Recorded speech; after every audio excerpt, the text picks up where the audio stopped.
नमस्कार। प्रस्तुत है आज का चिंतन। धर्मतंत्र भी राजतंत्र की तरह एक समर्थ शक्ति है। भौतिक जगत के व्यवस्था क्रम के संभालने में राजतंत्र की क्षमता दिन दिन बढ़ती जाती है। धर्मतंत्र में व्यक्ति के दृष्टिकोण और समाज के भाव प्रवाह को ऊंचा बनाए रखने की पूरी सामर्थ्य है। भौतिक साधनों की तुलना में आंतरिक स्तर और मनोबल की शक्ति असंख्य गुना अधिक है। आत्मबल की समुचित मात्रा होने पर साधनहीन व्यक्ति भी ऋषि मुनियों जैसा महान व्यक्तित्व बनाए रह सकता है, किंतु पर्याप्त साधन संपन्न व्यक्ति यदि आंतरिक दृष्टि से गया गुजरा हो तो न केवल अपने लिए वरन दूसरों के लिए भी शोक संताप का कारण बना रहेगा। हे व्यक्ति की संपदा उसके लिए उल्टी विपत्ति ही बढ़ाती है। धर्मतंत्र का समर्थ और परिष्कृत रहना विश्व शांति और मानवीय प्रगति के लिए आवश्यक है। उसके प्रभाव क्षेत्र में आदर्शवादिता और उत्कृष्टता के साथ साथ सुख शांति की स्थिर संभावना भी बनी रह सकती है। अस्तु हमें धर्म को उपयोगी, समर्थ और व्यापक बनाए रखने का प्रयत्न करना चाहिए। आज सभी क्षेत्रों में विकृतियां भर जाने की तरह धर्मतंत्र भी अवांछनीयताओं और मूढ़ताओं से घिर गया है। अन्यथा धर्म मान्यताओं और परंपराओं को अपनाकर लोग उच्च स्तरीय देवोपम जीवन जी रहे होते। धर्म क्षेत्र में घुसी विकृतियां उसकी उपयोगिता को नष्ट कर भ्रांतियों, भ्रष्टताओं, संकीर्णताओं, द्वेष, दुर्भावों को बढ़ाने की विपत्तियां उत्पन्न कर रही हैं। धर्म का ऐसा स्वरूप अनुपयोगी ही सिद्ध होगा जो मनुष्य को ऊंचा उठाने की अपेक्षा नीचा गिराने लगे। आज उसका ढांचा कुछ ऐसा ही बन गया है। फलस्वरूप सर्वसाधारण के मन में उसके प्रति अश्रद्धा उत्पन्न होती चली जाती है। यह स्थिति दुर्भाग्यपूर्ण है कि मानव जाति की प्रगति और सुख शांति के लिए अतीव महत्वपूर्ण धर्मतंत्र इस प्रकार अपनी उपयोगिता खो बैठे और लोग उससे लाभ उठाने की अपेक्षा दूर रहने की बात सोचें। यों धर्म एक है। मानवीय कर्तव्यों और आदर्श को ही धर्म कहते हैं।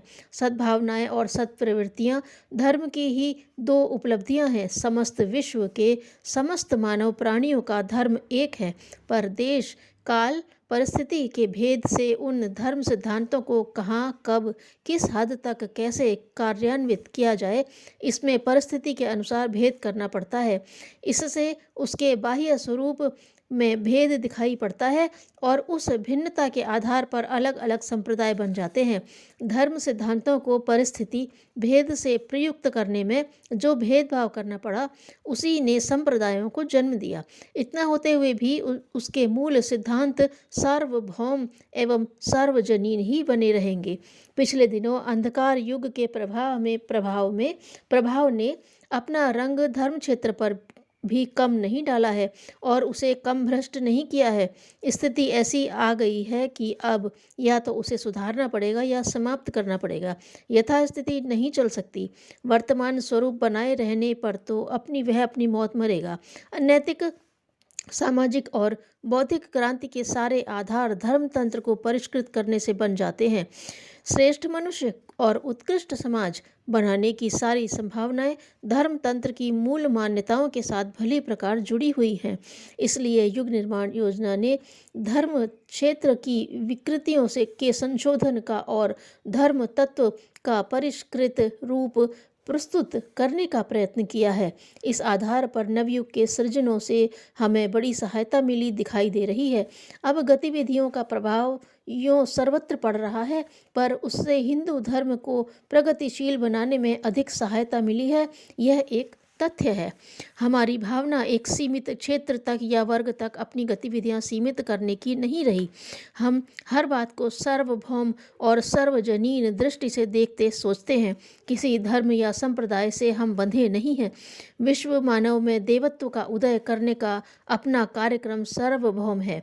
फिर हमारी गतिविधियां हिंदू समाज को ही प्रधानता क्यों दे रही हैं? हम मुसलमान, ईसाई, पारसी आदि धर्मों के क्षेत्र में क्यों नहीं प्रवेश करते और उनके सुधार का आंदोलन क्यों नहीं चलाते? यह एक प्रश्न सहज ही किया जा सकता है। इसका कारण यह है कि हमारा प्रभाव, परिचय, ज्ञान तथा संपर्क अब तक हिंदू समाज से ही रहा है।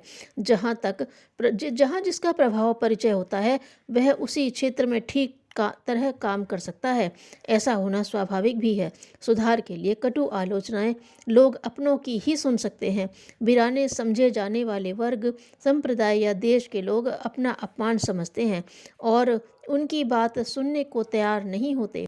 बात कुछ अटपटी है। सही बात किसी के द्वारा भी, अन्य वर्ग के द्वारा भी कही जाए, स्वीकार किया जाना चाहिए और गलत बात चाहे अपने लोग कहें तो भी न मानी जाए। पर अब कुछ मानसिक स्थिति ही उल्टी हो गई है। कोई वैश्य ब्राह्मण समाज को बुरा बुरा कहे तो ब्राह्मण चिढ़ जाएंगे, पर यदि ब्राह्मण ही अपने समाज के दोषों को अधिक बड़े शब्दों में कहे तो उस वर्ग के लोग कुपित न होंगे। हम भारतीय अपने देश की दुर्दशा पर अपने लोगों को जी भरकर कोसते रहते हैं, पर कोई विदेशी वैसा कहे तो बहुत बुरा लगता है। इन औंधे तिरछे तथ्यों को ध्यान में रखते हुए अपने काम करने की शैली बहुत सोच विचार कर बनानी चाहिए और जन मनोविज्ञान को ध्यान में रखकर कदम उठाने चाहिए। यही किया भी गया है। चूंकि हम हिंदू हैं, भारतवासी हैं, इसलिए अपने धर्म और क्षेत्र की स्थिति को सामने रखकर सुधार की आवश्यकताओं को तलाश करते हैं और तदनुरूप कार्यशैली निर्धारित करते हैं। धर्म के सिद्धांतों ने इस देश तथा धर्म में कहाँ कहाँ विकृतियाँ आई हैं और उनमें क्या क्या सुधार करके धर्म तत्व के मूल आदर्शों को जनमानस में प्रतिष्ठापित किया जा सकता है, इस निष्कर्ष पर ही अपनी गतिविधियाँ विनिर्मित हो रही हैं।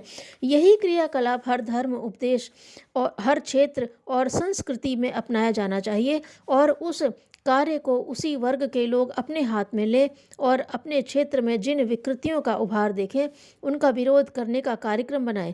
किन आदर्शों की किस वर्ग में किस हद तक उपेक्षा, अवहेलना हो रही है, उसे देखकर समझकर उस वर्ग के लोग अपने आंदोलन और कार्यक्रम का निर्धारण करें और उसके लिए वैसे ही प्रबल प्रयत्न करें। हिंदुओं में दहेज, मृत्युभोज, ऊंच नीच जैसी सामाजिक विकृतियां भारी अहित कर रही हैं। मुसलमान समाज में इनमें से कोई कुप्रथा नहीं है, इसलिए उस वर्ग के लिए इस प्रकार के आंदोलन व्यर्थ हैं। उस वर्ग में पुरुषों को 4 पत्नी रख सकने की छूट है। पर्दा प्रथा में अधिक कड़े प्रतिबंध, मांसाहार का निषेध न होना जैसी बुराइयों के विरुद्ध आंदोलन होने चाहिए।